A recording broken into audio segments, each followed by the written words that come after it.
여러분 안녕하십니까? 나눔과 배려를 실천하는 복지TV 전북방송이 9월 10일 화요일에 보내드리는 이슈 브리핑 전북입니다.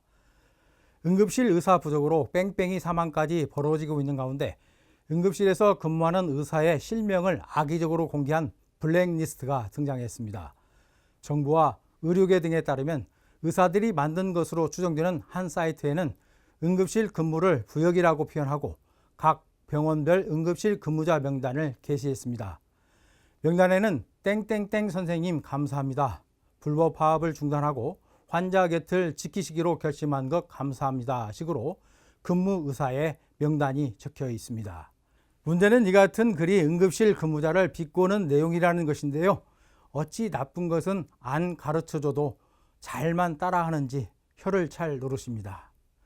윤석열 대통령의 바이든 날리면 비속어 보도에 대한 정정보도 청구 소송 항소심에서 재판부는 윤 대통령이 무엇이라고 발언했는지 외교부가 입증하라고 재차 요구했습니다. 1심과 달리 항소심에서는 어떻게 들리는지가 아니라 윤 대통령이 어떻게 말했는지가 항소심의 쟁점으로 떠오른 것입니다. 이래저래 죄 없는 외교부만 처지가 혼란하게 됐습니다. 전북경찰청은 오는 18일까지 10일 동안 추석 명절 특별 방범 활동을 벌입니다. 이번 특별 활동 중 시행되는 대책은 중대범죄 예방과 가정폭력 대비, 교통혼잡 대비 등 3가지로 나뉘어 실시됩니다. 특히 많은 현금을 취급하는 금융기관과 귀금속점 등 범죄에 취약한 업종에 대한 범죄 예방 활동을 강화합니다. 명절 연휴 고속도로 교통사고 원인 가운데 전방 주시 태만이 졸음에 의한 사고에 비해 4배가량 많은 것으로 분석됐습니다.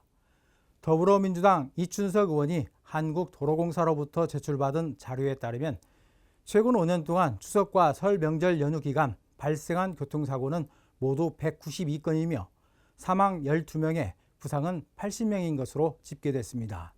사고 원인은 운전자 주시 태만이 96건으로 전체의 50%를 차지했으며 이어 과속이 28건, 졸음운전이 24건으로 뒤를 이었습니다.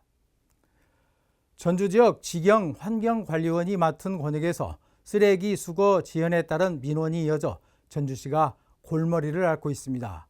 전주시는 지난 6일부터 직영회사가 맡은 덕진구 혁신동과 조천동, 여의동에 대행업체를 투입해 음식물 쓰레기와 대형 폐기물을 처리하고 있습니다.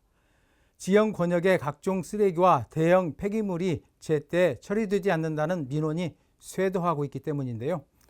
앞서 전주시가 청소 행정 효율화를 위해 마련한 권역별 청소 책임제를 놓고 지역 환경관리원들은 업무가 과중하다며 전주시를 성토한 바 있습니다.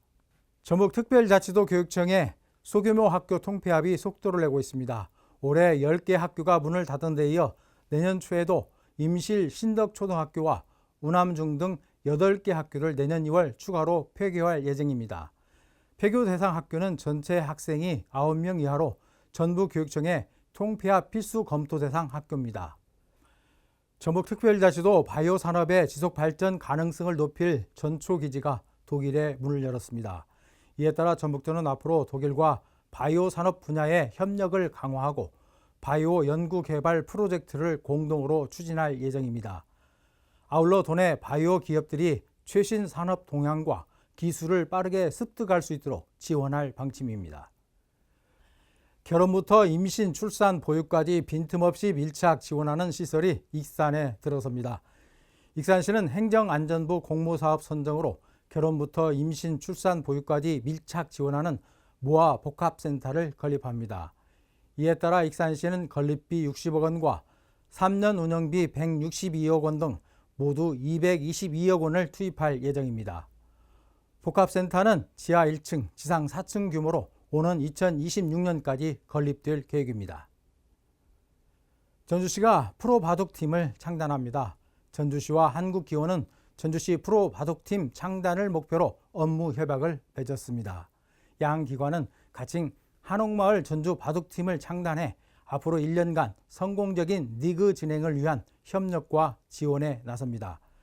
명예감독으로는 전주 출신의 이창호 구단이, 감독은 양건 구단이 각각 선임됐습니다. 나눔과 배려를 실천하는 복지TV 전북방송이 9월 10일 화요일에 보내드린 이슈 브리핑 전북입니다.